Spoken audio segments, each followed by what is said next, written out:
بسم اللہ الرحمن الرحیم۔ السلام علیکم ورحمۃ اللہ وبرکاتہ۔ میں ہوں آپ کا میزبان بلال افضل خان، اور آج جس موضوع پر ہم گفتگو کرنے جا رہے ہیں وہ بہت ہی حساس ترین موضوع ہے۔ حساس اس لیے کہہ رہا ہوں کہ اس موضوع کا تعلق ہمارے ایمان کے ساتھ ہے۔ وہ کیسے؟ اب میں ساتھ ساتھ آپ کو بتاؤں گا کہ وہ کیسے۔ دیکھیں، کوئی بھی کام اگر آپ نے سیکھنا ہے تو آپ نے اس کام کو سیکھنے کے لیے اس کے ماہر آدمی کے پاس، جو اس کا ماہر ہو، سکلفل ہو، جو اس کام کو کرنے کی ایبلٹی رکھتا ہو، اس کے پاس جانا پڑے گا۔ مثال کے طور پر اگر آپ نے اپنے بچے کو ڈاکٹر بنانا ہے تو آپ نے اسے ابتدائی تعلیم دلوائی، اس کے بعد آپ نے اسے کسی میڈیکل کالج کے اندر بھیجنا ہوگا، جہاں وہ جا کر میڈیکل کی تعلیم کو باقاعدہ پڑھے گا، اور اس کے بعد پھر وہ ڈاکٹریٹ کی ڈگری حاصل کر کے آپ کے سامنے آئے گا اور ڈاکٹر کہلائے گا۔ اسی طرح آپ نے کسی کو انجینئر بنانا ہے تو آپ نے اس کو کسی انجینئرنگ یونیورسٹی کے اندر بھیجنا ہے۔ جب وہ وہاں جائے گا تو باقاعدہ انجینئرنگ یونیورسٹی کے جو کورسز ہیں وہ پڑھے گا، تو اس کے بعد وہ انجینئر کہلائے گا۔ اسی طرح اگر آپ نے دین کو سیکھنا ہے، میں نے کہا تھا نا کہ اس موضوع کا تعلق ہمارے ایمان کے ساتھ ہے۔ وہ کیسے؟ اگر آپ نے دین کو سیکھنا ہے، دین کو سمجھنا ہے، تو آپ نے دین کو سمجھنے کے لیے کسی ایسے شخص کے پاس بیٹھنا ہوگا جو دین سے پوری طرح سے آگاہ ہو، جس کو دین کے بارے میں مکمل علم ہو۔ یہ نہیں ہے اب آپ نے دین سیکھنا ہے، آپ جا کر کسی انجینئر کے قدموں میں بیٹھ جائیں، ٹھیک ہے جی، یا کسی سکالر کے قدموں میں جا کر بیٹھ جائیں۔ ایسا بالکل بھی نہیں ہے۔ دین کوئی مذاق نہیں ہے۔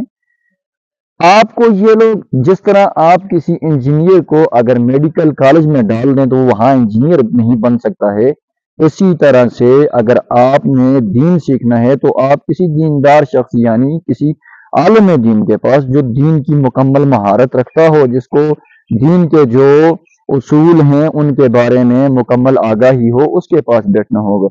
اگر آپ دین سیکھنے کے لیے کسی انجینئر کے پاس جا کر بیٹھ جائیں تو پھر آپ دین نہیں سیکھیں گے، آپ کے ذہن میں انتشار آئے گا۔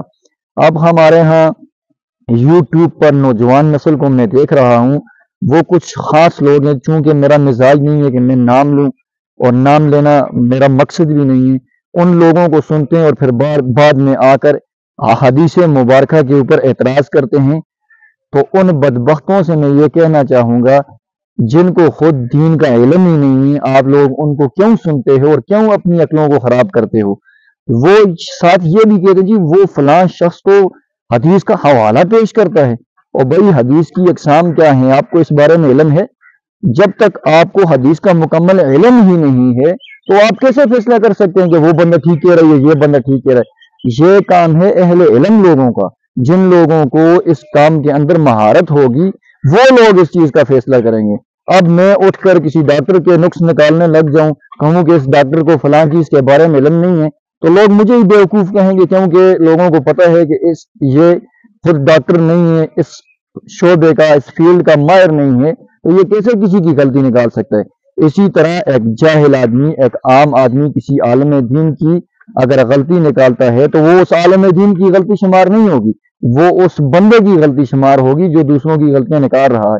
تو میری آپ سے گزارش ہے، نہ اپنا ایمان خراب کریں، نہ ایسے بدبخت لوگوں کو سنیں جو آپ کے ایمان کو خراب کرنے والے ہوں۔ صاف اور شاد الفاظ میں یوں کہوں گا کہ یہ لوگ رانگ نمبر ہیں، اور رانگ نمبر اگر آپ ڈائل کریں گے تو آپ سیدھے راستے پر نہیں جا سکتے۔ سیدھے راستے کے لیے آپ کو سیدھا راستہ لینا پڑے گا، ان لوگوں کے پیچھے جانا پڑے گا جو لوگ اس راستے کے، اس فیلڈ کے ماہر ہوں گے۔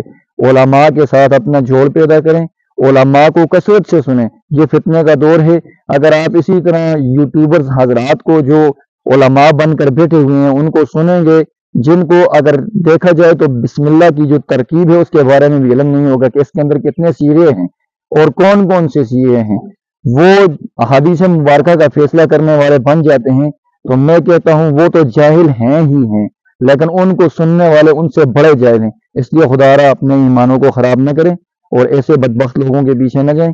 میں چاہتا تو نام بھی لے لیتا، لیکن میرا یہ مزاج نہیں ہے کہ کسی کا نام لوں، اسی لیے خدا کے لیے سب سے قیمتی چیز ہدایت اور ایمان ہے۔